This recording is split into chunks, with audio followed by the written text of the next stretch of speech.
Buenos días, ¿qué tal? Bienvenidos al segundo episodio del podcast del Bolsón de Patria Grande. Estamos ahora con Aníbal. ¿Qué tal, Aníbal? ¿Cómo? Ya tenemos a Manu, como siempre. Y vamos a hablar, ¿qué te parece de los gremios? Yo soy Aníbal Fernández, soy secretario general de Unter el Bolsón, el gremio docente. Nuestro gremio tiene 18 seccionales en toda la provincia, una de ellas es la de nuestra localidad, así que bueno, desde hace 2 años y ahora muy cerquita ya de volver a tener elecciones en nuestro gremio, nosotros estamos con una conducción, que somos un grupo de casi 20 personas, así que bueno, ahora se presentan 3 listas para las elecciones, con lo cual estamos muy contentos y muy contentas, y bueno, somos quienes representamos de alguna manera los intereses de nuestras compañeras y compañeros docentes en el Bolsón, que por supuesto cuando hablamos del Bolsón estamos hablando de una zona muy grande, ¿no? Es decir, abarcamos desde el Manso por el norte a Ñorquinco hacia el este, toda la zona de Mallín, toda la zona de la Ruta 40 hasta allí, hasta lo que es el Manso, y bueno, por supuesto todas las escuelas de aquí de la localidad del Bolsón. ¿Cuántos más o menos afiliados son más o menos en esta seccional? Nosotros aquí en la seccional en este momento estamos casi pisando los 1.100 afiliados. Ah, Sí, entre docentes en actividad y también jubiladas y jubilados, ¿no? Que siguen participando activamente, incluso algunas y algunos como miembros de nuestra comisión, digo, pero tenemos las jubiladas y jubilados docentes que, pese a haber ya cumplido toda su vida laboral, continúan participando y colaborando con las acciones gremiales, porque bueno, quienes han pasado por la vida gremial docente rara vez se jubilan del todo, ¿no? Así que bueno, para nosotros también es una alegría que sigan persistiendo, que sigan apostando a esa construcción colectiva que intentamos hacer desde los gremios en general y desde el gremio docente en particular. me hace acordar una frase que una vez escuché que dice, una vez parte del sindicato, siempre parte del sindicato. Sí, sí, en general pasa eso. Para mí es en una época donde la participación se está haciendo difícil y donde a veces las nuevas generaciones les está costando un poco incorporarse a esta participación que es más a veces presencial, cuerpo a cuerpo. Bueno, creo que el ejemplo de nuestras jubiladas y jubilados es recontra importante, hacen un trabajo en todas las seccionales muy importante porque le dedican tiempo, su experiencia, su conocimiento, y cuando uno va a un congreso o cuando uno va a cualquier actividad de nuestro sindicato, siempre se encuentra con un montón de compañeras y compañeros que ya estando jubilados destinan un montón de tiempo para esto, para seguir construyendo. Así que sí, la verdad es que creo que es una de las lindas cosas que tiene el gremio docente. No sé si en otras actividades pasa tan así, pero en la nuestra por lo menos sí. Y le ponen garra, Sí, le ponen mucha muchísimo. garra. En, perdón, en un contexto, como te decía, perdón que no te presenté, estoy muy No, emocionado. no, por supuesto, ¿no? En un contexto, hay una pregunta que te quería hacer, que creo que es muy importante para el comienzo de lo que viene siendo esto, es, como decís, mucha juventud realmente le cuesta incorporarse a todo esto. En principal no entiende qué es un gremio, cuál es el trabajo del gremio. ¿Cómo lo podrías resumir de la mejor manera? Bien, bueno, a ver, para decir en muy pocas palabras, para mí qué significa un gremio, es es la defensa colectiva, ¿no? La defensa de lo colectivo y lo común, que tiene cualquier actividad, en este caso, los gremios, sobre todo pensados para el mundo del trabajo. Bueno, es la posibilidad que tenemos quienes trabajamos de encontrar un lugar de contención y de defensa de derechos de manera colectiva, más allá de la situación particular de cada individuo. Hay cuestiones colectivas que deben ser defendidas, que deben ser propiciadas o construidas. Bueno, y los gremios vienen a ocupar un poco ese lugar.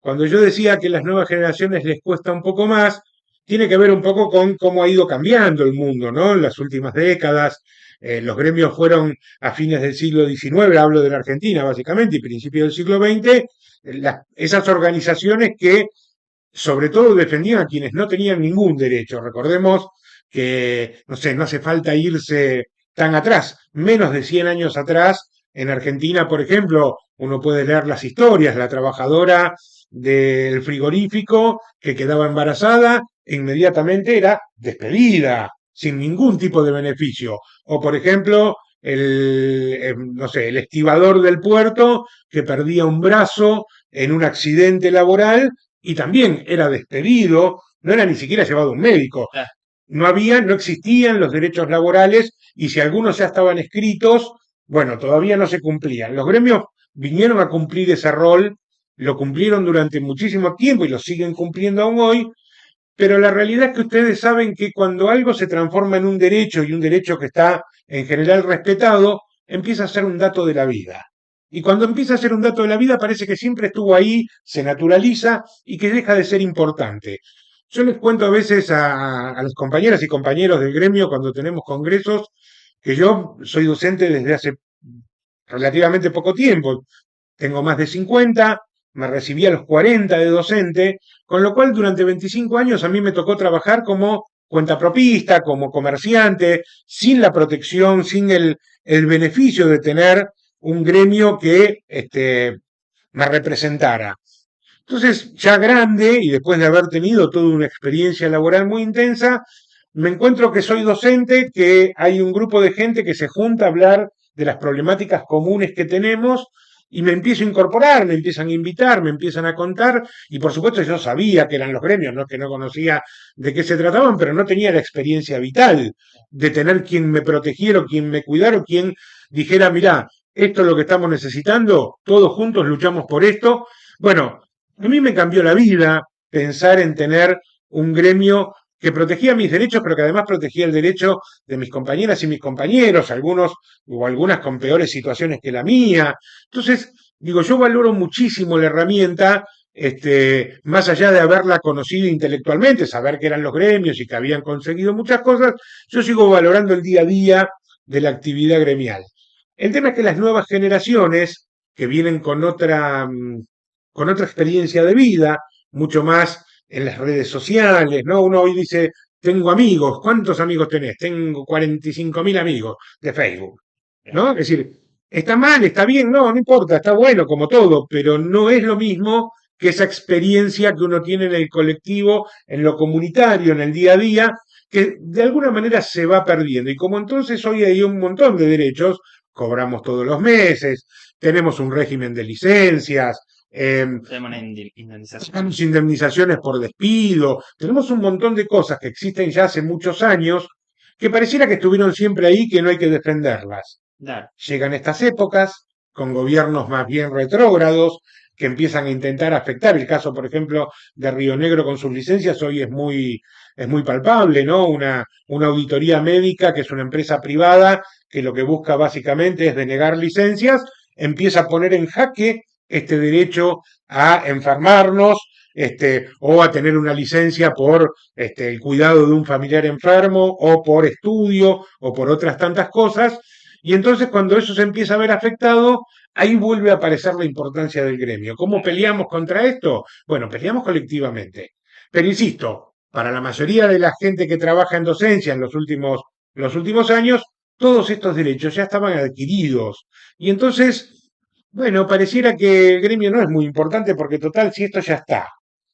Cuando empiezan a querer afectar esos derechos es cuando el gremio vuelve a tomar importancia y entonces ahí de a poquito las compañeras y los compañeros más jóvenes se empiezan a acercar otra vez, ¿no? Me sucede diariamente en nuestra sede que alguna compañera, algún compañero joven que hace poquito se ha recibido y empieza a trabajar, encuentra que no sabe cómo hacer esto, no consigue hacer lo otro, o de repente fue una asamblea y no sabe por qué no le dieron un cargo. Bueno, ahí entonces se empieza a acercar, viene, pregunta, a veces se ha cometido alguna injusticia y entonces nosotros podemos trabajar para que esa injusticia se repare. Y entonces ahí de a poquito empiezan a decir, ah, mira, el gremio, che, claro. ¿y esto cómo funciona?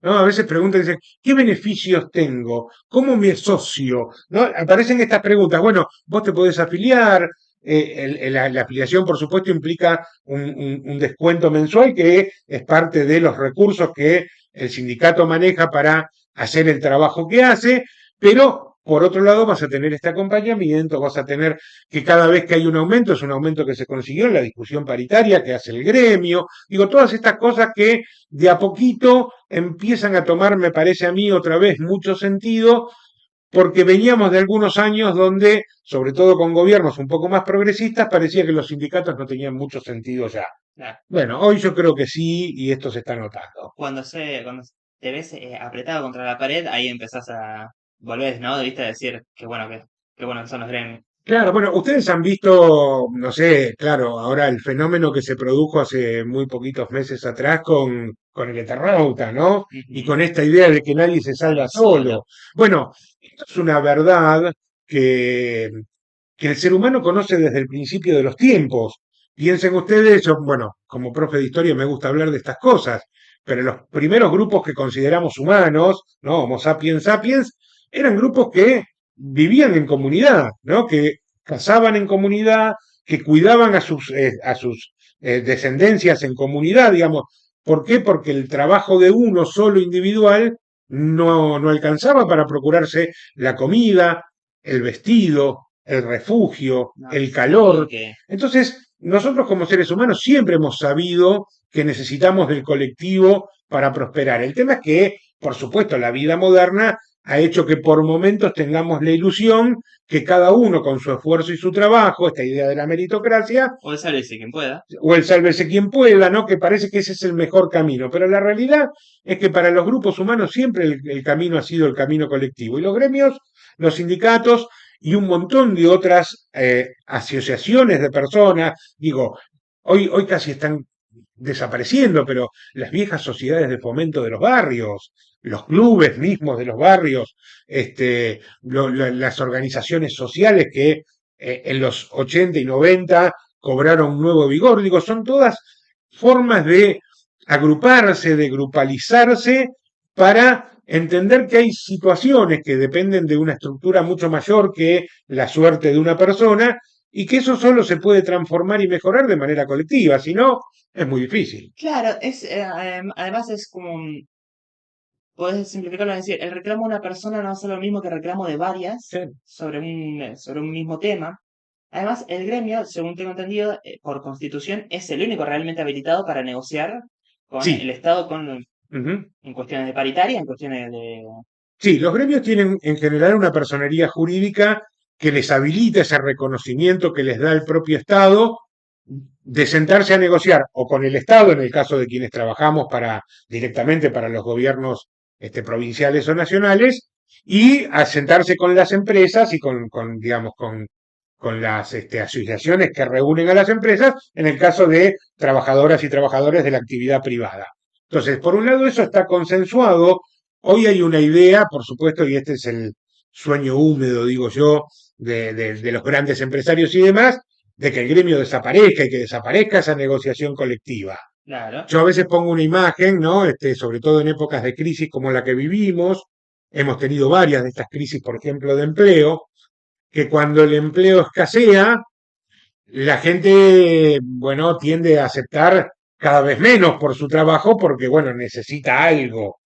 Viene la Entonces, informalidad. y viene la informalidad y demás. Y entonces imagínense si uno tuviera que ir a una empresa o al propio Estado, no importa, y discutir su salario uno a uno. Y entonces, claro, yo a veces me hago esta imaginación, ¿no? De una oficina, ¿no? Y cómo lo piensa el empresario. El empresario te pone acá una oficina con el dueño de la empresa que va a negociar con cada empleado cuánto va a cobrar. Pero a su vez tiene otra oficina al costado que se ve con una larga cola de gente que está sin trabajo.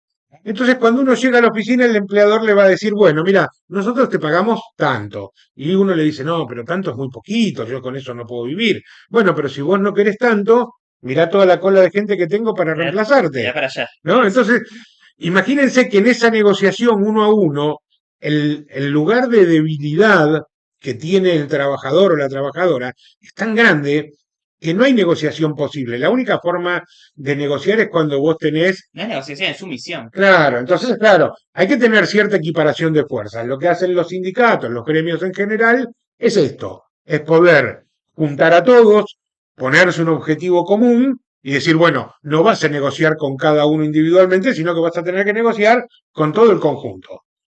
¿Qué está pasando entonces, hablando de todo esto, qué está pasando con Borel hablando un poco más de lo local acá? Mm, Me has contado en anteriores ocasiones de que en anteriores años era mucho más fácil, sí. uno diría fácil, por decirlo de una manera, en negociar con él o llegar a acuerdos paritarios, por ejemplo. Mm. Y ahora, con el debido respeto, parece emputecido en no. con claro. el no. Bueno, nosotros, a mí me gusta por lo menos diferenciar como dos ámbitos de negociaciones paritarias, porque yo hablaba hace un ratito de los gremios que trabajan en la actividad privada, por ejemplo, no sé, los bancarios, los aceiteros, los camioneros, por decir algo. Ellos negocian con las empresas. Nosotros, los trabajadores del Estado, negociamos con el propio Estado. ¿Cuál es un poco la diferencia del accionar de un gremio y otro? Que, por ejemplo, cuando los gremios privados hacen un paro, el costo de ese paro es un costo económico. Por ejemplo, los aceiteros paran y eso le cuesta a cada empresa que La vende producción del día. productos la producción del día, la venta del día, el transporte del día, bueno, en el caso de los camioneros, las transacciones del día en el caso de los bancarios, digo, eso les cuesta dinero. Entonces, las empresas, los bancos y demás, cuando tienen que negociar con sus sindicatos, lo que hacen es hacer una evaluación de cuánto pueden disputar y cuánto no, en función también de cuánto dinero les está saliendo. Ahora, ¿qué pasa?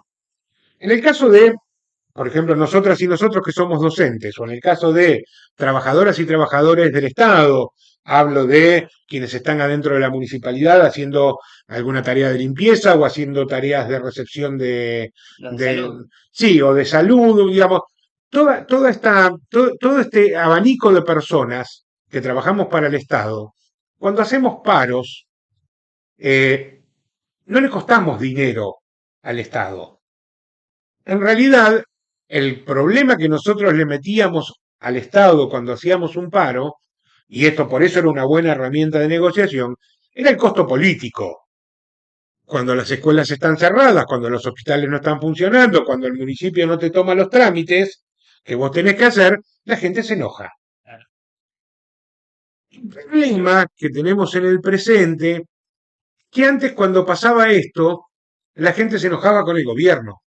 ahora se Y enojan con esto, y ustedes. esto lo pagaban en las urnas. Por eso los gobiernos decían, bueno, tenemos que negociar, vamos a tirar hasta acá, pero hasta cierto punto no, porque además es importante que la educación se cumpla, que la salud se cumpla, que la administración funcione. Pero además tiene este costo político. Después vienen las elecciones, cuando vienen las elecciones necesitamos que la población nos vote. Bueno, si no hubo mucho conflicto, la población va a creer que hicimos un buen gobierno. Si hubo conflicto todo el La tiempo, gestión no funciona. la gestión fue mala y no nos van a votar. El problema con las últimas lógicas que se han dado es que hay un discurso que fue ganando la calle, que es un discurso neoliberal, que por supuesto no es nuevo y que empezó en nuestro país por lo menos muy fuertemente en los 70 y que después se fue reactualizando en los 90 otra vez, este discurso de lo individual, de esto que veníamos conversando antes, digamos, la antítesis de lo comunitario, y ha llevado a que los gremios sean vistos como un problema y no como una solución. No, armonizado. Nos demonizan, ¿no? A mí me gusta mucho esa que usa ese político bastante desagradable que anda dando vueltas por ahí, Esper, que dice sindigarcas, ¿no? Me asumo sindigarca en sus términos, porque nos han puesto en ese lugar de que pareciera que los gremios lo que hacemos es obstaculizar el progreso, obstaculizar las actividades que se realizarían mucho mejor si no existiésemos, y una parte importante de la población Ha comprado el discurso. ha comprado ese discurso, se ha olvidado que lo comunitario precede a lo individual y, en definitiva, yo creo siempre termina siendo mucho más importante. Y entonces lo que está sucediendo hoy, con un discurso que baja del gobierno nacional y se replica a nivel provincial, es que ya los gobiernos, cuando nosotros llevamos adelante una medida de fuerza, no están pagando costo político. Y al no pagar costo político, No se calienta. incluso parece que por momentos disfrutaran la confrontación con los gremios. Y eso, por supuesto, es un problema para la docencia, por ejemplo, que siempre está con cierta culpa cuando hace un paro, porque yo digo, es mucho más fácil ser aceitero. Si yo soy aceitero, te paro la producción, y lo único que pasa, más allá de que el dueño de la empresa pierde plata, es que el aceite queda ahí parado. Pero cuando nosotros hacemos un paro, y esto a nosotros nos duele porque nosotros realmente apostamos y queremos la educación pública, cuando nosotros paramos también afectamos a nuestros estudiantes. Y esto lo sabemos, esta era una discusión que ya traía un gran dirigente sindical argentino, que fue Alfredo Bravo, y que él lo marcaba también como una contradicción propia, porque la realidad es que a nosotros no nos gusta hacer paro, no nos gusta utilizar eso como un método de presión y también sabemos que de alguna manera afectamos, pero al mismo tiempo, y como decimos siempre también, y esto lo sostengo, cuando estamos luchando y cuando hacemos un paro, también estamos enseñando a nuestras estudiantes, a nuestros estudiantes y a las familias de que la lucha y la lucha colectiva es la forma que tenemos para conseguir y defender nuestros derechos. Y Claro, cuando decimos nuestros derechos no me refiero solo a los derechos de las docentes y de los docentes, sino también de los estudiantes de estudiar en condiciones dignas. Para nosotros, por supuesto, la discusión salarial siempre es importante, pero entre los grandes problemas que tenemos dentro de la educación pública hoy está, por ejemplo, la infraestructura. Nuestras estudiantes y nuestros estudiantes a veces tienen que hacerlo en condiciones muy desfavorables, en unas escuelas que se caen a pedazos, que no funcionan los baños, que se cae el cielo raso, o que hay una pared que tira electricidad porque están todos los cables adentro. Bueno, todas esas cuestiones también son parte de nuestra lucha, y además en este último tiempo, como sindicato docente, por lo menos aquí en el Bolsón, hemos intentado muy fuertemente articular la lucha con el resto de los sindicatos y las organizaciones sociales, que cuando uno mira el conjunto, en realidad son las familias de nuestros estudiantes, porque nuestros estudiantes son o hijos de docentes, o hijos de empleadas y empleados públicos, o hijos o hijas de compañeras, compañeros que están en los movimientos sociales, o bueno, por supuesto, pero en buena medida los grupos más vulnerables hoy, o que más están sintiendo la crisis, son parte de estos colectivos con los cuales hemos venido defendiendo y trabajando nuestras luchas colectivas, digo, las jubiladas y los jubilados. Yo voy a las marchas todos los miércoles en Lago Pueblo, estamos acompañándola como sindicato y la mayoría son abuelas, abuelos o incluso algunos bisabuelos o bisabuelas de los chicos que tenemos adentro de las escuelas. Digo, entonces, todas esas problemáticas sociales muy fuertes que hoy hay aparecen adentro de la escuela con todas esas familias que mandan a sus criaturas y que vienen cargando las frustraciones, los problemas, las debilidades que hoy sufre buena parte de la comunidad. Por supuesto, habrá una parte de la comunidad que no lo siente, habrá un pequeño grupo que se está llevando, como dicen, los dólares a Brasil o a Europa o a no sé dónde, que vive viajando y hoy parece que vacacionar en el mundo es más barato que hacerlo en Argentina. Pero bueno, para la gran mayoría de las comunidades, esta es una época de crisis, es una época de comer menos, de abrigarse menos, de no saber cómo hacer para pagar los alquileres o los servicios. Bueno, una época de reducción fuerte y eso se nota en las escuelas como se notó en otras épocas.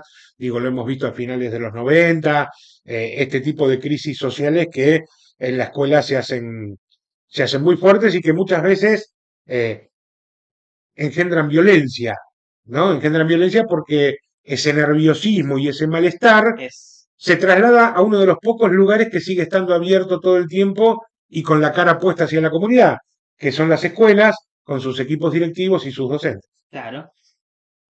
Vos, vos, viste, hablamos de todo este punto de ebullición que Mm, estamos pasando, que también lleva, como hablamos, de la demonización que le han mm. hecho a los gremios. Lo que yo me pregunto es, ¿por qué no es la misma reacción la que está pasando ahora que lo que pasó en el 2001? Porque en el 2001 fue el clásico que se vayan todos. Mm. Había también un cierto desgano con los gremios, pero no había esa demonización de decir, No, claro. como dice Esper, como decir, Mm, todos chorros. mm. Era simplemente un desgano. Pero podemos comparar, hasta la gente fue a votar. Ahora no quiere saber nada, ni con los gremios la gente, ni Mm. con ir a votar. Entonces, ¿qué es lo que cambió? ¿Qué es la gran diferencia? Bueno, acá yo por supuesto simplemente arriesgo una hipótesis, ¿no? Porque seguramente los factores son múltiples, hay múltiples causas para entender las diferencias. Pero yo trato también de pensar un poco en mi propia experiencia de aquellos años, ahí sí, yo por un trabajador independiente, que la pasó mal, por supuesto, llegado al 2001, pero a mí me parece que un proceso de degradación social que ya había comenzado mucho antes, con las políticas neoliberales de Menem, desde el 93, 94, 95, uno ya empieza a registrar cómo las condiciones se van degradando, pero la realidad es que todo estalló en el 2001. Sí. Pasaron años. Es cierto, el proceso de degradación fue más bien lento, se fue maquillando de algunas maneras, y la verdad es que en el 2001 termina, me parece a mí, explotando fuertemente por algunos hechos quizás muy puntuales. Por supuesto, por un lado, la represión ante la protesta social. Digo, los sectores más vulnerables son los primeros siempre que salen a protestar, y esto ya estaba pasando, y eso se resolvió muchas veces a través de la violencia, de la represión política. Entonces, bueno, ahí me parece que ese fue un dato. Y después, el otro gran dato, nos guste o no nos guste decirlo, es el día que se quedaron con los ahorros de la gente y sobre todo de la clase De media. media, ¿no? La Qué clase media, guita. la clase media que no, en general no está acostumbrada a protestar, que salieron con sus cucharas de madera y sus ollas, ¿no? Es decir, a hacer los famosos cacerolazos, cuando vieron realmente afectado de manera directa su bolsillo, salieron masivamente y eso se juntó, ¿no? Esa protesta masiva de la clase media se juntó con las protestas que ya venían de las clases populares muy fuertemente y eso terminó siendo básicamente y prácticamente una pueblada, ¿no? En un Claro. montón de lugares, armándose, por un lado, algunos aspectos interesantes, solidarios, como fueron los clubes del trueque, ¿no? Tratando de ver de qué manera se le encontraba la vuelta a la cuestión económica, pero por otro lado con las asambleas barriales, que fueron un fenómeno político que no fue muy extenso en el tiempo, pero fue muy importante, porque de repente clases populares, clases medias, juntados en asambleas, en las esquinas de los barrios, tomando decisiones, pensando qué hacer. Bueno, eso me parece que fue muy importante. Y yo lo que veo hoy es que estamos en un proceso de degradación mucho más violento en términos temporales. En buena medida el proceso no deja de ser parecido en algunas cosas y creo que vamos hacia un lugar común, que es una fuerte crisis económica otra vez. Argentina tiene un problema económico estructural que es la restricción externa, la restricción de dólares, y hoy eso se está sosteniendo como se sostuvo durante algún tiempo en el gobierno de Macri en base al endeudamiento, pero sabemos que ese es un sistema que nunca es eterno, prestan, prestan, prestan hasta que dejan de prestar, este, y eso va a hacer que finalmente estalle una nueva crisis económica.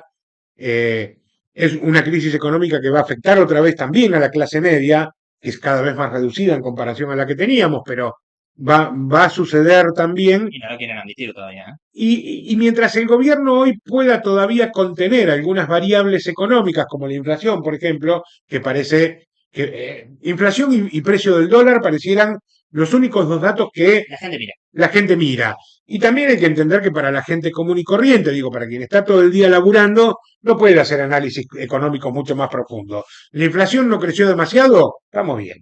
El dólar no se fue al demonio, estamos bien. Digo, estas son las dos variables, pero estas dos variables no las van a poder contener eternamente. No, y además no se ponen a pensar en los derechos que consiguen, porque como vos decís, ya los tienen como incorporados. Sí, No, no se calientan en pensar que van a... claro, hasta que dejen de estar. Ustedes imagínense que ahora la gente en general, digo, y quienes, sobre todo quienes han votado a este gobierno nacional, se han propuesto hacer un nuevo esfuerzo, muchos de ellos vienen haciendo esfuerzos de toda la vida, pero hacer un esfuerzo es decir, bueno, no mejora mi situación, pero estamos haciendo algo que va a ser para mejor, pero en el momento en que esa burbuja se rompa, en el momento en que el dólar se dispare y que la inflación, en consecuencia, también se dispare, Son un ancla, ¿eh? se rompe el pacto político que hizo Milei con sus votantes, y en ese momento la gente va a estar en la calle otra vez. Y seguramente va a volver una suerte de que se vayan todos, que nunca es que se vayan todos, porque tampoco fue en el 2001. Digo, cuando uno mira después del 2001, A ver, Menem fue senador, ¿hasta cuándo? por eso, ¿cómo se reconstruyó la política? Bueno, se reconstruyó, sí, por ahí con un personaje, en el caso de el primer presidente más o menos estable que hubo después del 2001, fue Dualde. era la vieja política. Uno podría decir que Kirchner en su momento, porque venía de una provincia del sur y no era muy conocido, podía ser un aire fresco y que vino con algunas ideas interesantes. Bueno, sí, pero en realidad cuando uno mira a la política en general del 2002, 2003 en adelante, eran los mismos que habían estado antes. Algún personaje que en medio desapareció, bueno, nunca volvió a estar de la Rúa en el Candelero, pero después el resto era más o menos lo mismo. Y yo creo que esto de alguna manera va a tener un proceso similar.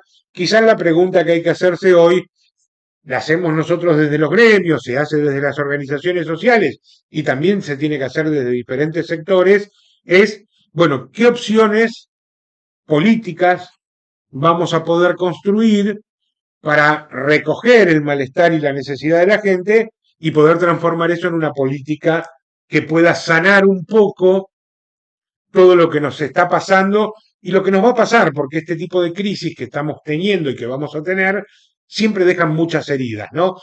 La política del kirchnerismo, de ese primer kirchnerismo a partir del año 2003, tuvo mucho de eso de reparación. Sí. Bueno, pero está claro que también los modelos se agotan, ¿no? Y entonces, bueno, quizás tenemos que empezar a pensar hoy, ya deberíamos estar pensándolo, hoy está difícil, porque se nota que está difícil, bueno, ¿cuál va a ser la construcción política o las construcciones políticas que puedan recoger ese enfado, ese enojo y esa necesidad? Porque digo, más allá de uno estar enojado, el problema es cuando uno necesita realmente, bueno, ¿cómo eso se puede traducir en una mirada del futuro que pueda llevar adelante política pública? Porque ahí también está el tema, ¿no? Claro, es una cuestión de... Yo estaba leyendo algo de un periodista que me pareció muy interesante, que es ya, a lo que viene siendo, yo digo de esta forma porque me parece gracioso, pero es, le gusta a quien no le guste, el peronismo termina siendo la oposición principal a Milei. Mm, Y el problema es lo siguiente, el peronismo en este momento está jugando de oposición, oposición, oposición, pero no se plantea una alternativa, que es el tema. La gente no se va a sentir, como dice una vez dijo Cristina, volver a representar, no se va a volver a sentir representada si lo único que propone el peronismo es contra a lo que hace Milei. mm. Hay que proponer una alternativa, porque si, como vos decís, que esto termina en una nueva explosión, la gente no va a buscar una oposición, va a buscar una alternativa para salir de lo que sea vaya a pasar. Vos sabés que, eh, hablando de esto que va a explotar, lo que pasó con Macri, que no terminó en una explosión, fue que, sépame perdonar por lo que voy a decir, pero Macri tuvo la decencia, lo digo en comillas, la decencia, de pedirle al FMI para una reelección presidencial. Ujú. Milei acaba de pedir un préstamo millonario para una legislativa. Es una carta que podés usar una vez. Sí. ¿Cómo llegas al 2027 después? Porque le quedan 2 años a él. Sí, igual incluso yo diría que acá hay una diferencia, digo, entre Macri y Milei hay una diferencia también importante. Cuando uno mira algunos, en términos de discurso no. Macri no decía cosas, por supuesto, con otro tono, porque son personas distintas, pero Macri más o menos pensaba lo mismo que Milei en muchos aspectos. A mí. Pero cuando uno mira la política pública de Macri, con todos sus tintes neoliberales, uno mira, por ejemplo, planes sociales. Macri habló siempre en contra de los planes sociales, pero uno mira el inicio del gobierno de Macri y mira el final del gobierno de Macri y lo que se encuentra es que al final hay más planes sociales que al principio. Ujú. ¿Por qué? Yo creo que en buena medida porque Macri no dejó de tener siempre en cuenta de que en una democracia el malestar social se transforma en Voto. menos votos. Voto en Este, contra. este, este costo político que yo decía, que todavía un gobierno como el de Macri creía que mayor malestar, mayor costo político. Y entonces uno ve que hablaban en contra de los planes todo el tiempo, pero los planes aumentaban. Ah, ¿no? Hablaba en contra de los comedores comunitarios, pero los comedores aumentaban. Y de hecho él le donaba su sueldo a un comedor, ¿no? El famoso comedor de los piletones de Margarita Barrientos. Con lo cual, había ciertos límites que Macri, evidentemente, y su gente, hablo de lo que era el PRO en ese momento, no estaba dispuesto a cruzar. Ahora, Hasta que llegó el desquiciado. Milei pareciera no tener ningún filtro de esos. No. Entiendo que, por un lado, se dan cuenta que necesitan los votos pero también encontraron otra forma de conseguirlos a través del odio, ¿no? Es decir, hoy hay alguien, por ejemplo, digo, el otro día escuchaba una nota, un muchacho que trabaja, un muchacho grande, trabajando en una fábrica de zapatos. Y entonces le preguntaban, bueno, cómo estaba evaluando el gobierno de Milei, el operario de la fábrica de zapatos decía, un fenómeno Milei, porque dijo, hace todo lo que dijo que iba a hacer, cumplió, porque está persiguiendo a los chantas, a estos, a los otros, no sé qué, no sé cuánto. Ah, le dice el periodista, le dice, bueno, y ahí en la fábrica, ¿cómo anda todo? No, acá en la fábrica mal, no se está vendiendo nada, empezaron los recortes de personal. Y vos decís, ah, Ah, ¿cómo está pensando de esta manera? Pero bueno, porque, el odio le gana. porque el odio, yo no sé, hay un sociólogo brasileño que habla de la figura del Joker, eh, el personaje de Batman, ¿no? Es decir, que el Joker como la persona que está resentida con la sociedad por todas las cosas que la sociedad le hizo vivir, y entonces ahora en vez de pensar en que hay que construir algo mejor, se conforma con que a los demás les vaya peor que a él. Digamos, y este síndrome del Joker, un poco, Terrible es. lamentablemente lo tenemos, porque uno de los grandes errores, digo yo, del peronismo, por ejemplo, para las últimas elecciones, cuando empezaron con su campaña, y empezamos, digo yo, no soy un militante peronista, ni mucho menos, pero claro que uno entiende que muchas veces la opción es el peronismo, porque es aquella que tiene las posibilidades de ganar y la capacidad de llevar adelante políticas que sean mucho más distributivas. Uno de los mensajes que se daba muy fuertemente para esas elecciones era vienen por nuestros derechos, ¿no? Y esto decíamos, lo decíamos en la docencia, guarda que esta gente de la derecha viene por nuestros derechos y vienen por nuestros derechos y entonces estábamos con este latiguillo de vienen por nuestros derechos. Y lamentablemente lo que no preveíamos o que no nos dimos cuenta en ese momento es que para un montón de argentinas y argentinos, incluso y sobre todo de los barrios más populares, de las clases más ligadas, esos derechos son una entelequia.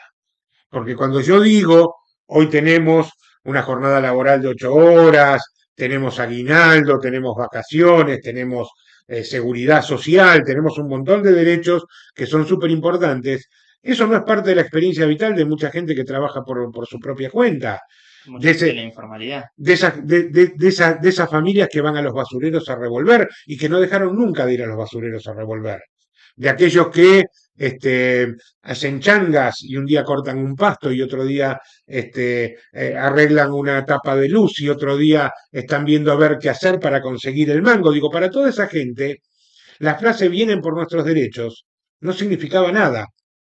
Y en buena medida esa gente también apoyó a mi ley.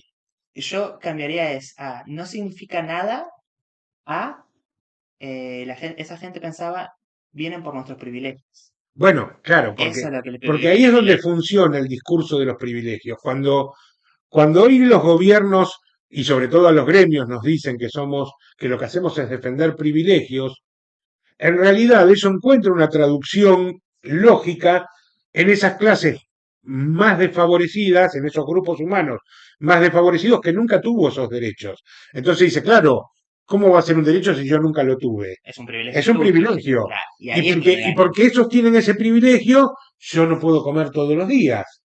Entonces, fíjense cómo, con una interesante torsión del discurso y de la mirada, terminan poniendo a pobres contra pobres, a los más pobres contra los menos pobres, ¿no? Es decir, bueno, acá me parece que hay una suerte de juego discursivo bastante perverso que puede funcionar durante algún tiempo, y está Claro. funcionando durante algún tiempo.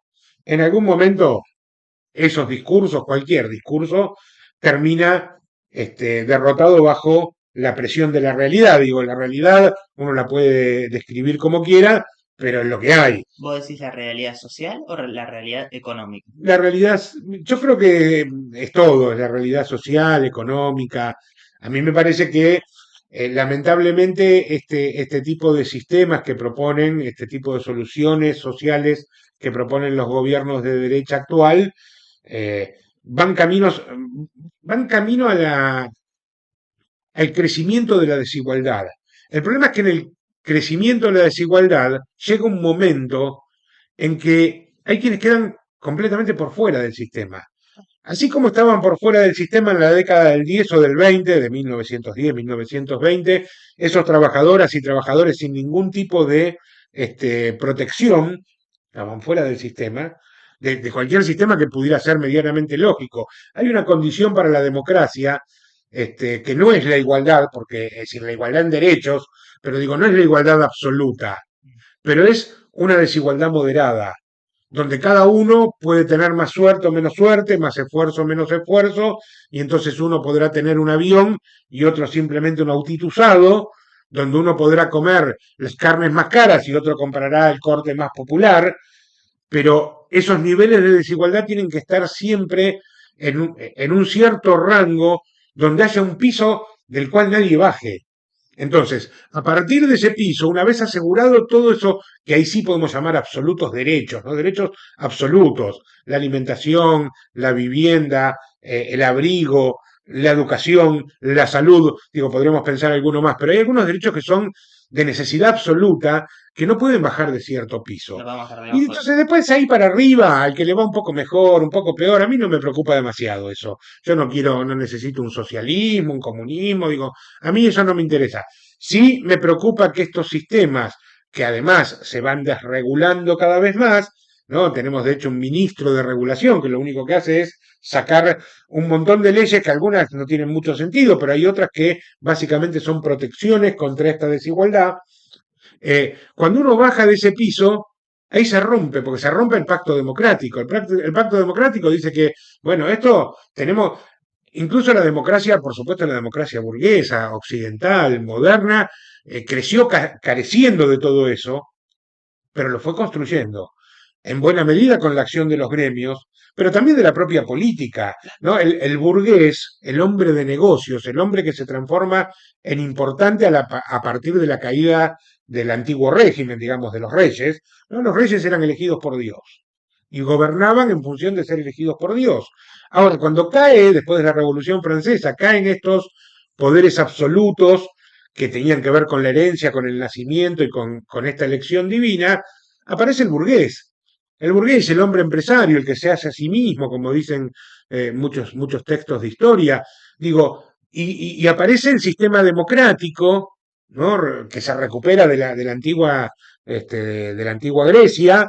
Aparece el sistema democrático y esta necesidad de ser elegido. Bueno, el burgués, el hombre de negocios, ¿qué atributos tiene para ser elegido entre sus congéneres? Bueno, puede tener un montón de atributos, pero algo que lo aleja necesariamente de sus congéneres es esta desigualdad.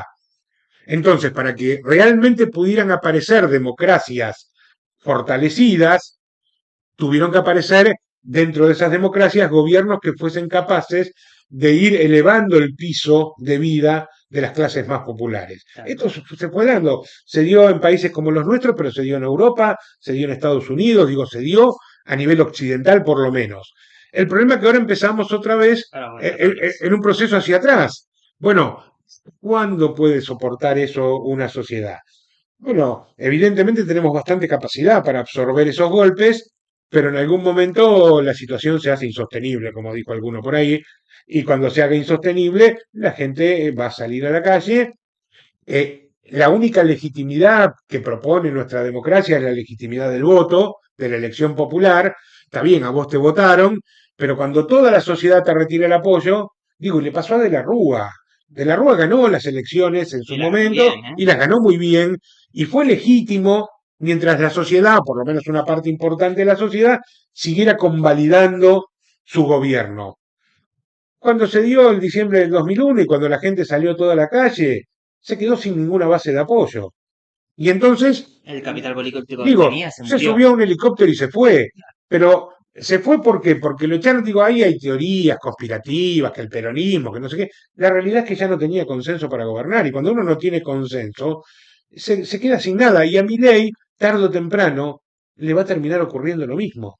Vos decís que no se le va a avivar como hizo Macri y empezar a sacar planes sociales como para que no le pase lo mismo.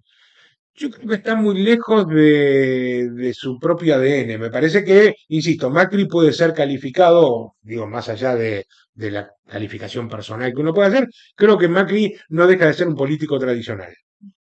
Concuerdo. Milei no es un político tradicional. Milei es una cosa nueva, eh, por eso la cantidad de rasgos autoritarios que le vemos, Es la digo, nueva derecha. porque esta nueva derecha, esta es la nueva de la nueva derecha, porque quiero decir que hablábamos de la nueva derecha en los 90, pero era otra cosa, más parecido a lo de Macri. Esta es una nueva derecha, digo yo, una ultraderecha que no sabemos ni siquiera cuáles son sus objetivos íntimos, porque Macri en buena medida lo que quería era tener poder y quería volver a ser presidente, El poder por el poder. porque construía poder desde ese lugar. Yo no creo que a Milei le preocupe ser presidente de vuelta. No lo veo que va por ese lado. No estoy seguro por dónde va. ¿Son los grandes y pingües negocios que se están haciendo en este momento? ¿Es cambiar de alguna manera la matriz productiva a través del país? Algo que ya se había logrado con Menem en su momento, pero que después el kirchnerismo intentó recuperar y una parte de eso se recuperó. Es volver a ser un país mucho más dependiente de las grandes potencias. Bueno, no sabemos exactamente cuál es el objetivo Eso es lo que tienen las nuevas digo, derechas. No sé. uno especula cuáles son, digo, pero no sabemos a ciencia cierta, pero yo no creo que fuera a tener un giro populista, si lo quieren llamar así. El populismo parece mala palabra, yo no creo que lo sea, ¿eh? Creo que podemos hablar a ver, no hay democracia sin populismo, que no es lo mismo que demagogia, digo, son dos cosas distintas. No, pero bueno, él mezcla todo. Él mezcla Porque, todo. porque cuando, no sé, por ejemplo, todavía se habla de esto, ¿no? El famoso plan platita. Y les andan repartiendo plata para ganar elecciones. Bueno, pero cuando vos tenés elecciones 2 años, si vos tenés un par de meses cada 2 años donde aparece un plan platita, para mucha gente que no tiene otras opciones, es una forma de sobrevivir. Está bien, está mal, se pueden hacer cosas mejores, sí, todo el tiempo, por supuesto, pero la democracia está íntimamente ligada a lo popular. ¿Por qué? Porque para ganar elecciones hay que ser popular. Claro. ¿Y cómo construís esa popularidad? En buena medida, solucionando los problemas de la gente. Pensemos cómo hacerlo. ¿Queréis preguntar algo? Tengo dos chiquitas Dale. o grandes. ¿Cuántos docentes hay en Bolsón? ¿Cuántos de ellos agremiados? ¿Y cómo es la situación política en la localidad? ¿Qué ideas sentís que se inoculan o se difunden desde lo local? Bien. A ver, la primera pregunta, ¿cuántos docentes en total hay en el Bolsón? No tengo el número exacto. Esa es la verdad. A ojo de buen cubero, yo diría que somos cerca de 1500, 1600 docentes, este, de los cuales yo decía 1100 están agremiados, pero dentro de esos 1100 hay un grupo importante, digo, no sé si serán por ahí 300 más o menos, que son docentes jubiladas y jubilados. Con lo cual, hay quienes continúan una vez que se jubilan siendo afiliadas y afiliados, hay otros docentes que no, que dejan de aportar al gremio y dejan de participar, eso es una elección muy personal. También hay muchos y muchas docentes que una vez jubiladas se van de la localidad, pero yo calculo que somos unos 1500, 1600 docentes. Hay un trabajo de afiliación ahí que venimos haciendo. Nosotros en estos últimos 2 años hemos incrementado casi el 10% la cantidad de afiliados del gremio, lo cual es un número importante, sobre todo en el contexto Yo te decía que en el contexto. mencionabas vos, Valen, ¿no? De demonizar a los gremios e incluso uno a veces escucha que, como el gremio, por ejemplo, hoy le está costando mucho obtener logros con estos gobiernos. Hay quienes dicen, no, porque la gente se va a desafiliar, porque la gente no quiere saber más nada con el gremio, porque no consigue esto o lo otro. Bueno, en nuestra localidad la agremiación ha aumentado cerca del 10% estos últimos 2 años. Tomamos el gremio con 1000 docentes, 990 y pico de docentes. Hoy estamos casi en 1100, con lo cual eso nos pone feliz. Quiero decir que hay gente que se va agremiando y hay gente que se va desagremiando, porque también hay algunas pérdidas, y después hay compañeras, compañeros que lamentablemente o porque se mudan o incluso porque fallecen, van dejándonos, pero bueno, en ese sentido estamos bien. Eh, por supuesto, nosotros apuntamos a que cada docente esté afiliada y afiliado y siempre encontramos alguna buena oportunidad y excusa para lograr que se sigan sumando y que sigan conociendo qué es el gremio y que lo tomen como una opción afiliarse, ¿no? Porque es una opción absolutamente voluntaria, pero bueno, muchas veces a través de la formación, porque nosotros tenemos una escuela de formación en nuestro gremio, la Rodolfo Walsh, que ofrece cursos de formación permanente y se hace para afiliadas y afiliados, entonces muchas compañeras y compañeros dicen, ah, yo quiero estar en el curso, bueno, mirá, es para afiliadas y afiliados, pero bueno, te podés afiliar, podés participar, y a veces entran por allí, algunas de las opciones también que construimos, en términos de algún beneficio, o ayuda económica que el gremio muchas veces puede hacer, otras veces vienen y se afilian después de que hemos ido a defender alguna situación por algún cargo mal otorgado. Bueno, siempre van encontrando alguna excusa. Y entonces de esa manera apuntamos a que en algún momento, por supuesto, la gran mayoría esté afiliada y afiliado. Con respecto a las ideas políticas, yo digo, qué raro, ¿no? El Bolsón. Yo, eh, a mí me cuesta mucho hacer una evaluación de eso. Eh, Somos una sociedad en un montón de sentidos muy progresista, el Bolsón, ¿no? Es decir, lo ha sido desde la década del 70, cuando empezaron a venir a vivir en libertad y en amor libre nuestras compañeras y compañeros hippies de aquellas épocas. Hemos sido una sociedad que además se ha conformado con inmigración de todo el país, ¿no? Porque todos tenemos el amigo chaqueño, cordobés, riojano, eh, santacruceño, digo, acá, chubutense, digo, hay gente de todo el país que se ha venido a vivir a esta zona y de todo el mundo, ¿no? Y de muchas partes del mundo, ¿no?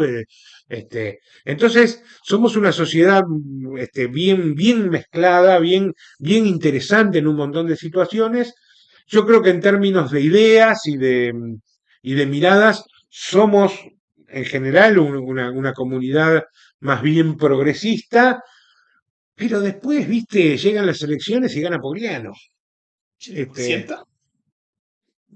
Digo, sin hacer una evaluación personal, ¿no? Sobre la figura de Pogliano. No quiero decir nada de Pogliano porque la última vez que me acerqué a la municipalidad, simplemente y con una manifestación muy pacífica y muy sencilla con familias, salió diciendo el otro día que temió por su vida, ¿no? Y se escapó por la puerta de atrás. Nunca ha estado reunido con Pogliano, esa es la verdad, nunca nos ha querido atender a nosotros. Quienes me conocen saben que tengo un trato muy amable y muy afable con todo el mundo, incluso con aquellas personas con las cuales me toca discutir, el Consejo Escolar, la ministra de Educación. Yo digo, entiendo que nuestra función es tender puentes y construir acuerdos. A veces, por supuesto, para eso tengo que gritar un poco. Sí, lo hago, lo hacemos colectivamente. Hacemos demandas, sí, levantamos el dedito también, pero nunca renuncio a la posibilidad de sentarme, charlar, discutir, incluso preguntar, porque cuando yo algo no entiendo de cómo funciona tal cosa o tal otra, lo primero que yo hago es sentarme y preguntar, che, ¿por qué esto está funcionando así? Y entonces me explican, y bueno, y en función de la explicación digo, ah, bueno, capaz que alguna idea que tenía estaba equivocada, bueno, nosotros necesitaríamos para que esto funcione mejor esto y esto. Bueno, a ver cómo lo construimos, cómo lo conseguimos. Bueno, esta es un poco la dinámica que tenemos. Pero la verdad, a mí el gobierno de Bolsón, su forma de trabajo, me da muy conserva, ¿no? Me da que es muy conservadora, este, ¿no? Que le damos mucha pelota al arreglo de la plaza, pero que los barrios están muchas veces abandonados, eh, que por supuesto se ponen prioridades distintas a las que uno quisiera. Entonces, la verdad que es difícil pensar qué es lo que circula, digo, pero también nos pasa en la docencia, yo quiero ser muy claro con esto. Nosotros tenemos compañeras y compañeros que han votado a mi ley, eh, tenemos compañeros y compañeras que durante muchos años tenían un discurso más progresista porque era el discurso políticamente correcto y hoy hablan en otros tonos y dicen otras cosas, lo cual por supuesto me duele y me preocupa. pero bueno, es parte de la diversidad que tenemos dentro de la escuela pública, cosa que eso sí lo valoro y lo celebro, porque no tenemos que pensar todas y todos iguales, de ninguna manera. Pero tenemos, por supuesto, grandes diferencias. Y así como yo recién decía, me gusta preguntar por qué, cómo, me gusta proponer cosas, me gusta sobre todo tener un trato humano, porque entiendo que la persona que está del otro lado, que además no tiene todas las respuestas, sino que también a veces tiene que ir a pedirlas, siempre todos tenemos un jefe, dicen, ¿no?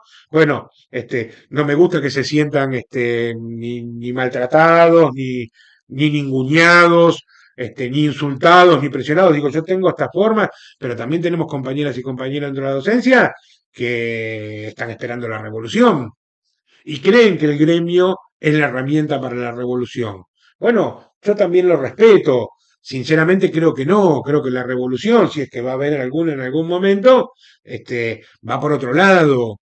Yo entiendo cuando nosotros decimos a veces en términos bélicos, el gobierno es nuestro enemigo, bueno, pero es una hipérbole, no sé, es una metáfora, no es realmente mi enemigo. Es mi adversario, sí, tenemos intereses encontrados a veces, la mayor parte de las veces, pero nosotros tenemos que sentarnos y construir con ellos, porque yo destruyo al gobernador, a la ministra de Educación, los venzo en la batalla, los dejo de rodillas en la plaza. ¿Y después quién me va a dar las políticas públicas necesarias para estar mejor? Después con quién discutir. Entonces, bueno, si queremos reemplazar a los gobiernos, si queremos reemplazar las formas de gobierno también, la revolución.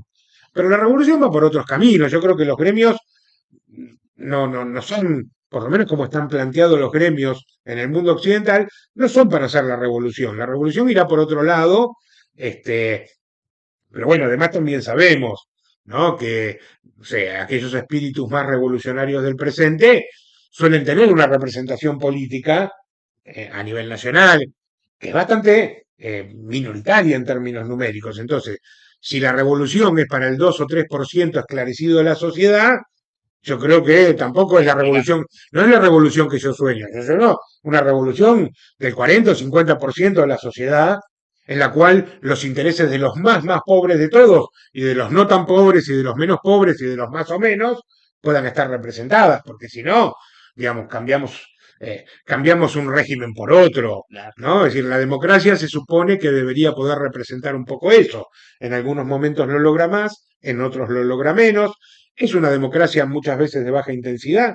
Sí, lo es, pero en buena medida también porque la construimos de esa manera. Podemos construir democracias más participativas. Tenemos que encontrar las formas, tenemos que encontrar las estructuras, pero no es creyendo que el otro es el enemigo, es creyendo que el interés de los más y los intereses, porque no es un interés, son muchos intereses encontrados, pero con los cuales podemos construir algo que más o menos nos dé una respuesta a la mayoría, bueno, con eso tenemos que poder construir la política. Claro. Es un desafío, y sí, claro, es un desafío, Esto es un proceso. y es un proceso. Yo, la verdad es que hoy creo que estamos un poco huérfanos en este sentido, estamos un poco huérfanos porque hemos perdido cierta capacidad de construir colectivamente, un poco lo que charlamos desde el principio, hay que recuperarla.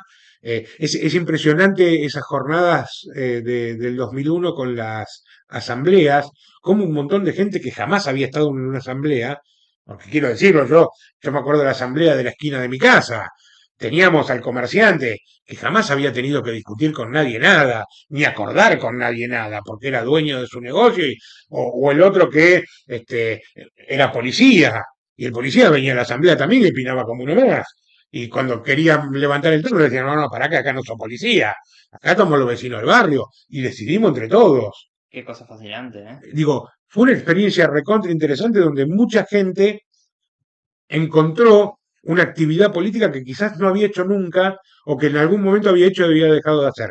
Y así también una juventud, a partir de eso también encontró espacios políticos, que hoy están como diluidos, ¿no? Pero encontró espacios políticos que estamos intentando recuperar, digo, en el caso de las escuelas con los centros de estudiantes. Hoy empezamos a tener otra vez esa actividad de centros de estudiantes discutiendo cosas, proponiendo cosas, buscando medidas colectivas y aprendiendo, porque es difícil, ¿eh?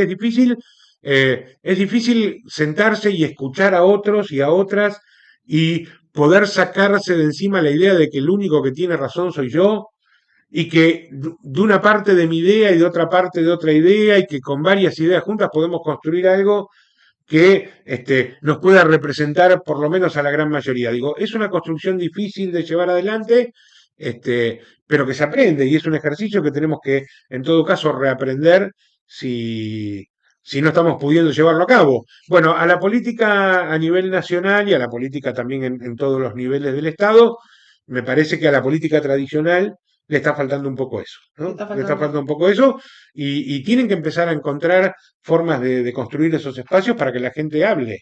Construir esos espacios y construir, que es lo que hablábamos, empezar a construir, dejar de pensar solamente en oposición por ser oposición, ¿Mm? construir una alternativa. Una alternativa. Una alternativa, porque si no estamos, estamos huérfanos. ¿Mm? No, llamo al 27 no vamos a saber qué hacer. Y que, es que tenemos un último gobierno, hablo de antes de Milei, que fracasó en muchos aspectos. Yo creo que en otros no, pero por supuesto no voy a defender a Alberto Fernández, digo, pero yo creo que hubo cosas, digamos, una situación para mí terrible como fue la pandemia, estuvo el Estado presente, mal, bien, hizo la fiesta en Olivos, un asco, digo, no pasa nada, pero el Estado estaba ahí. ¿Qué herramientas tendríamos hoy con 2 años de mi ley para hacer frente? ¿Qué herramientas del Estado y qué disposición del gobierno para que el Estado hiciera frente a una pandemia como la que tuvimos? Yo Sería siempre digo, caótica, ¿eh? claro, hacer una comparación de la Argentina, cómo aguantó Argentina la pandemia, diga lo que diga Alberto Fernández, lo mismo que vos, no lo defiendo, pero cómo aguantó el Estado argentino la pandemia y cómo aguantó el Estado estadounidense con Bueno, Trump en su momento. claro. No Bueno, sabían dónde, y con todo respeto, no sabían dónde enterrar los muertos ellos. no, y en Europa, muchos países de Europa han sufrido también mucho más, porque digo, el Estado cumple un rol que no lo puede cumplir nadie, digo, y hoy esto se empieza a notar, digo, la gente yo me doy cuenta, simplemente con recorrer alguna ruta empieza a decir, no, bueno, che, pero esto sí, ¿cómo el Estado no va a mantener las rutas?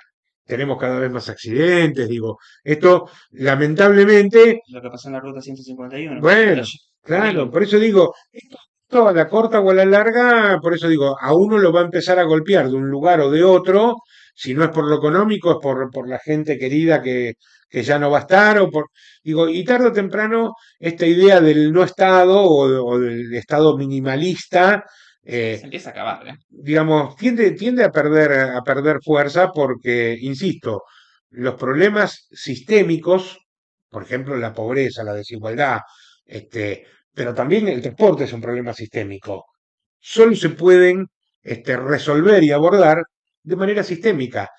Hay, hay un pensador, que no me acuerdo ahora del país, que se llama Beck, que dice una frase que a mí siempre me quedó muy grabada, que dice, no se puede dar soluciones biográficas, es decir, desde uno mismo, a los problemas sistémicos. Y es así, claro, yo por ejemplo, si yo dijera, bueno, yo soy pobre, bueno, claro, me puedo sacar la lotería y se me acaba la pobreza, pero ¿cuánto gana la lotería? Uno. Ahora, ¿resuelve el problema sistémico de la pobreza? No. ¿Cómo resuelvo el problema sistémico de la pobreza? Bueno, lo puedo resolver colectivamente, con un Estado, con políticas públicas, incluso con trabajo social. Bueno, no hay, digo, para arreglar las rutas. Bueno, ¿qué? Entonces le decimos no sé, al dueño de la anónima que arregle ese pedacito de la 40, al dueño que arregle el otro pedacito de la 40 ya. Digo, y entonces la iniciativa privada, si alguien tiene un agujero en su casa, lo tapa y dice, bueno, yo lo tapo de manera privada, porque bueno, acá pongo una casillita de peaje después para recuperar la guita. Digo, nada, Un caos. las comunicaciones, el transporte, digo, son problemas sistémicos. Solo el Estado puede abordar los problemas sistémicos. Y si no tenés un Estado para eso, te pasa lo que le pasó a muchos países durante la pandemia, que no tenían sistemas de salud públicos fuertes, que colapsaron por todos lados, que mucha gente se quedó tirado en Pampa y la Vía, ¿no? Porque, insisto, decían, el plan platita, digo, se hicieron programas para que la gente siguiera cobrando salarios, sobre todo quienes trabajaban en el mundo de lo privado, ¿no? Es decir, empresas que tuvieron que cerrar sus puertas, negocios que tuvieron que cerrar sus puertas, y la gente, está bien, no cobró todo el salario, pero cobró una parte de ese salario con esos programas repro. Digo, eso, de manera privada, ¿quién lo va a hacer? Si dependías de si dependía, por ejemplo, pongo un ejemplo, la anónima sé que no cerró, pero si dependías completamente de la anónima, que te Claro, pague el sueldo claro, y pero la anónima no cierra porque vende alimentos, pero claro, imagínense, no sé, una fábrica de azulejos. claro, ¿Quién va a sostener? Si yo soy el dueño de la fábrica de azulejos, cierro, dicen pandemia, nadie puede salir. Y entonces yo agarro y digo, bueno, che, los empleados hoy no vinieron, mañana tampoco, están todos despedidos. Punto. Y que se arreglen. no, si no, No, ahí estuvo el Estado diciendo, no, mirá, vamos a sostener estos salarios, la gente no va a venir a trabajar porque tenemos que estar confinados para no empeorar la situación, pero vamos a sostener y el Estado no te dice a vos la tenés que poner toda. No, el Estado va a hacer el gran esfuerzo. normal, Bueno, y ese Estado somos nosotros, ¿eh? Ese Estado somos nosotros que con nuestros impuestos sostenemos económicamente. Pero hay una idea. a ver, esa negociación termina siendo, viste, una ventaja, digo, impositiva, viste, te ¿Mm? termina siendo, bueno, mira, te descuento tales cosas, te descuento, qué sé yo, aportes jubilatorios, pero por este año no me despidas a la gente. Que no es que la gente no quiera ir a trabajar, no puede, estamos Claro. en pandemia. ¿Tenemos tiempito para dos preguntitas más? Sí, vamos, 15, últimos 15. Pensemos en la democracia nórdica, ¿no? Vieron que los países nórdicos se pusieron así como muy de moda, porque el nivel de vida en los países nórdicos está muy bien y es muy alto, por algunas cuestiones particulares que hacen a su economía que no importa analizar acá, pero por otro lado, y en buena medida, porque Claro, es el Estado el que cobra muchos impuestos y provee una base que ya no es solo la base, sino que es más que la base de bienestar para toda la población. Y después hay diferencias, sí, pero el más pobre no es pobre. Esa es la locura, ¿no? A mí me gusta siempre porque, como vengo de la educación y siempre hablan de la educación finlandesa, sí, en Finlandia, que tienen muy buenos resultados, no solo no existe la educación privada, prohibida. A nosotros nos vienen diciendo en nuestro país que la educación privada es mejor que la pública. En Finlandia, uno de los países más avanzados en términos educativos, la educación privada está prohibida. ¿Por qué? Porque ellos han hecho una fuerte apuesta por la educación pública, una educación pública que para nosotros es Disneylandia, digo, uno ver las escuelas, los recursos que tienen, es todo impresionante, los salarios que pagan y lo que se tienen que formar las docentes y los docentes para trabajar en el sistema, que es espectacular, pero todo bancado con los impuestos altísimos que tiene un país como Finlandia. claro. Y esa educación equipara. ¿Por qué? Porque el hijo del empresario más rico y el hijo del trabajador, que no es pobre, pero que tampoco es rico, van y tienen la misma oportunidad educativa. Qué curioso, ¿no? El pensamiento es simplemente decir, si equiparás las condiciones, ¿no? ¿Sí? Sociales, invirtiendo bien en educación y salud, ¿cómo resulta que el país, la calidad de vida del país está en un nivel mucho más alto? ¿Cómo les cuesta pensar esto a Y los gobiernos de derecha, les eh? cuesta porque vienen con otra idea, ¿no? Y, digamos, cuando se habla de la meritocracia, del esfuerzo y demás, Lloran por el este, consumo, lloran, no, y, no hay consumo, dice, sí, pero si no pago y con se, el salario, y se olvidan del dato de la herencia, digo. Toda idea meritocrática es perversa siempre en ese sentido, porque si hay una competencia por ver quién es mejor para conseguir las mejores cosas, eh, la base de cualquier competencia, pensemos en el deporte, es partir de cierta igualdad. Cuando uno va a ver la carrera de 100 metros llanos, están todos parados en la misma línea, todos recorren 100 metros, no hay algunos que arrancan antes.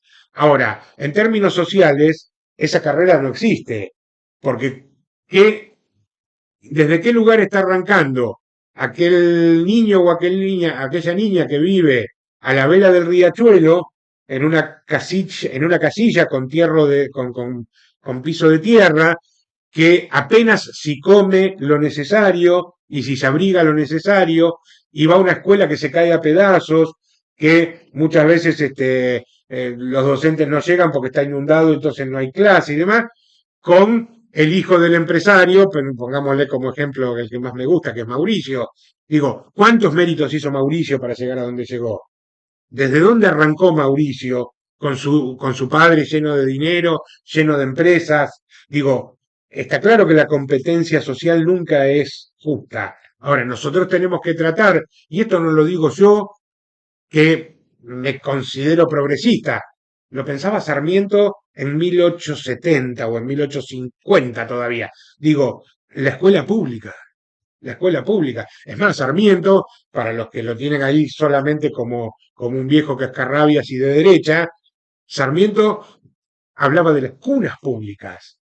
Sarmiento decía que los hijos de los ricos y los hijos de los pobres tenían que ser educados desde la primera y tierna infancia en lo que él llamaba cunas públicas.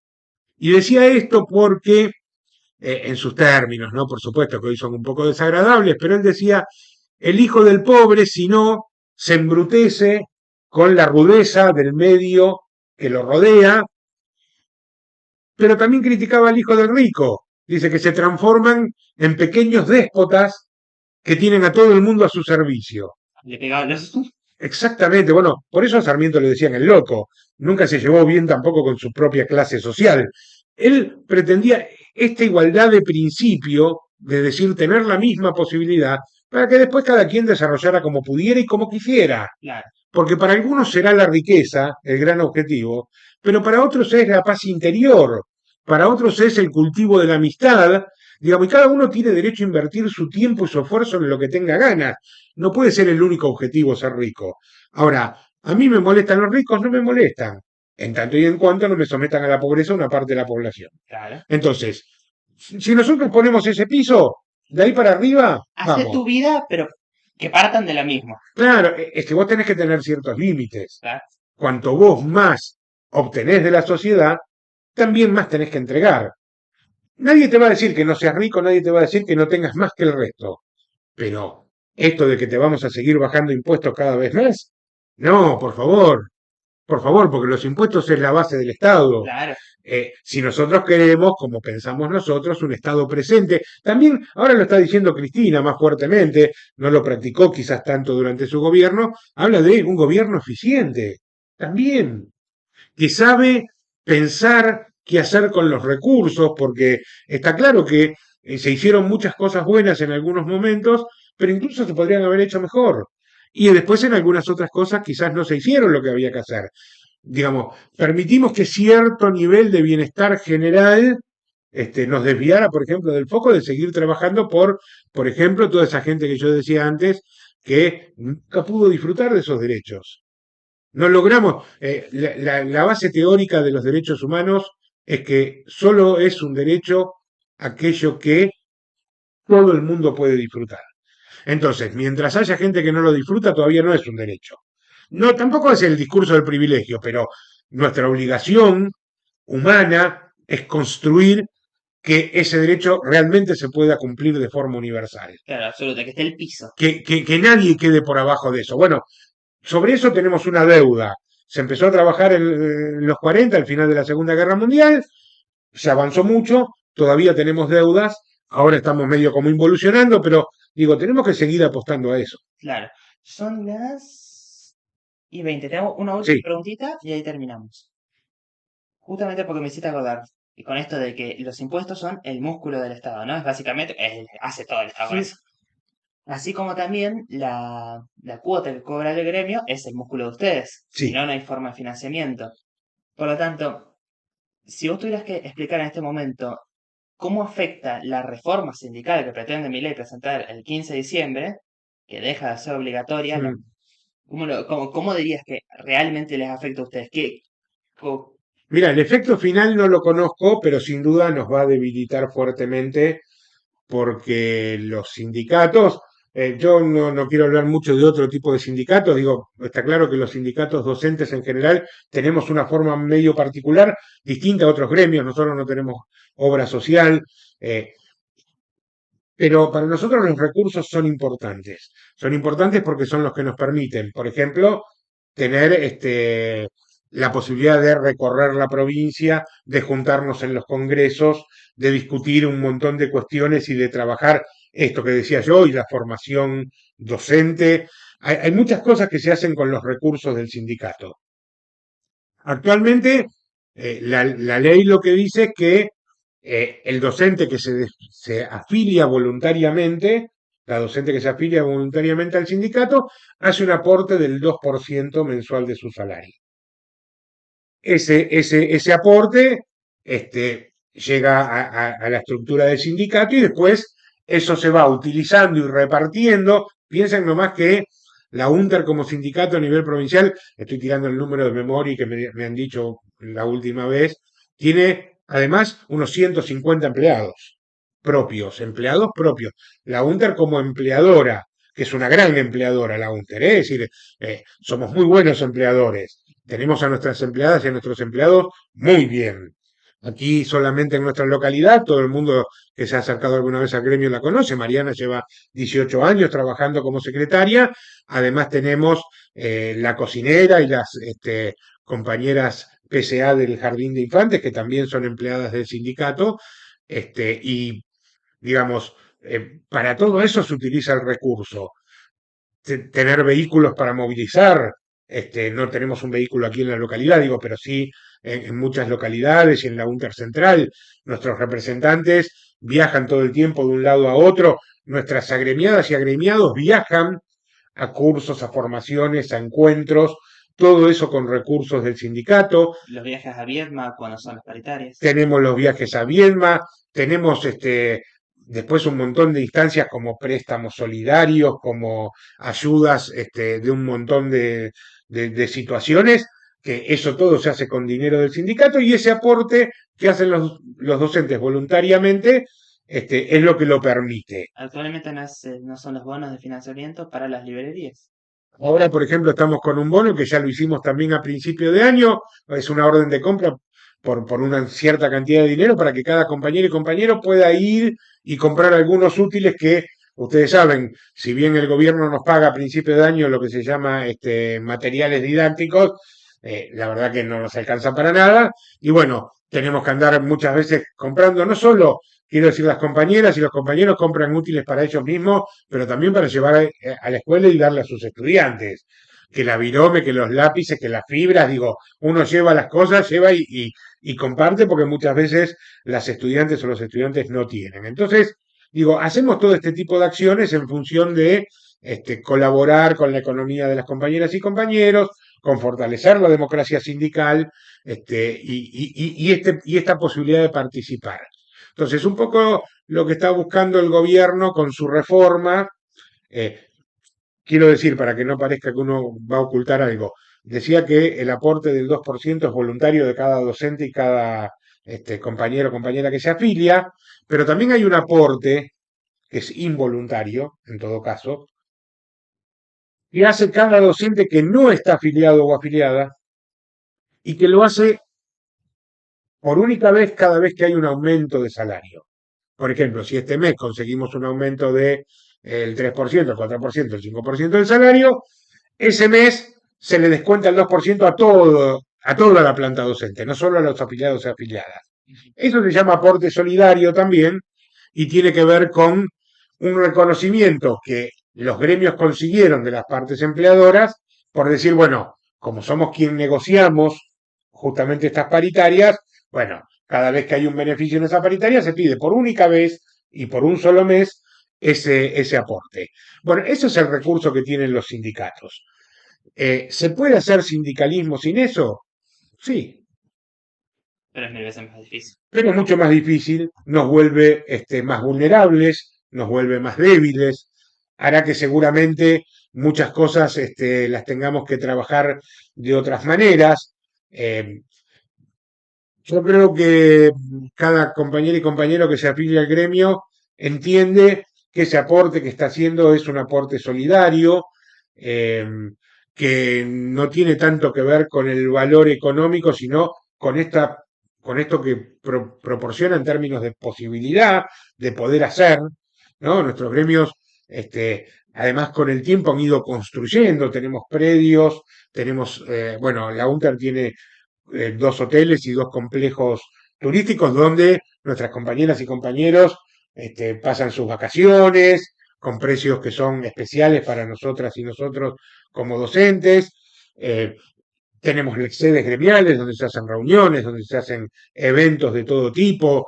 digo, tenemos una estructura económica que nos permite consolidarnos fuertemente y que además, cada vez que vamos creciendo económicamente, ustedes saben, nosotros estamos por empezar la construcción de nuestra sede aquí en Bolsón, somos la única seccional que no tiene una sede propia adecuada, y cuando vinieron las compañeras y compañeros de Central y se tomó la decisión de empezar con la construcción, un poco yo lo que decía es que en este contexto económico tan difícil que tenemos, ¿por qué valía la pena seguir apostando a invertir dinero, en este caso en una sede? Y yo decía que entre muchas otras cosas, este era un mensaje para un gobierno que no nos quiere escuchar, para decirle que la UNTER cumplió 50 años y que va a cumplir 50 años más. Claro, Por lo menos. por lo- Por lo menos, ¿no? Porque esa es también la mirada de futuro que tenemos. Un lugar donde nuestras compañeras, y no solo nuestro gremio, sino los gremios locales que muchas veces tampoco tienen sus lugares o lugares donde hacer sus reuniones y demás, tener un lugar apropiado para poder hacer todo eso, para atender a nuestras compañeras y compañeros de mejor manera. Bueno, es importante porque eso también demuestra el proyecto de futuro que tiene el sindicato. Y bueno, por supuesto que uno podría decir, bueno, pero ¿por qué no destinan el dinero a otra cosa? Bueno, por supuesto, también se destina a muchas otras cosas. Se puede discutir y está bueno discutirlo, digo yo. Nosotros no es una decisión que tomamos unilateralmente.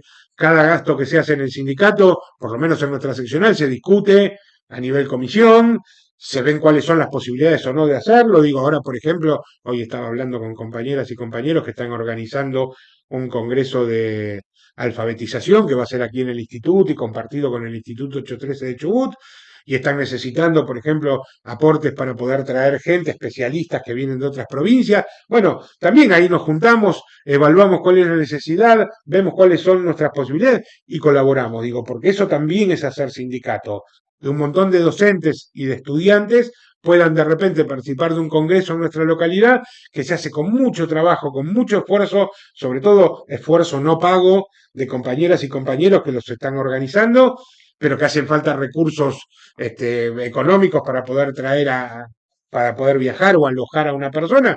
Bueno, el sindicato también decide y evalúa sus posibilidades y decide apostar a eso porque es parte de esa tarea colectiva. Entonces, bueno, críticas puede haber siempre y está bien, sobre todo cuando son críticas bien fundadas, cuando son críticas sanas, que lo que buscan es decir, che, capaz que te estás equivocando, porque nos equivocamos mucho.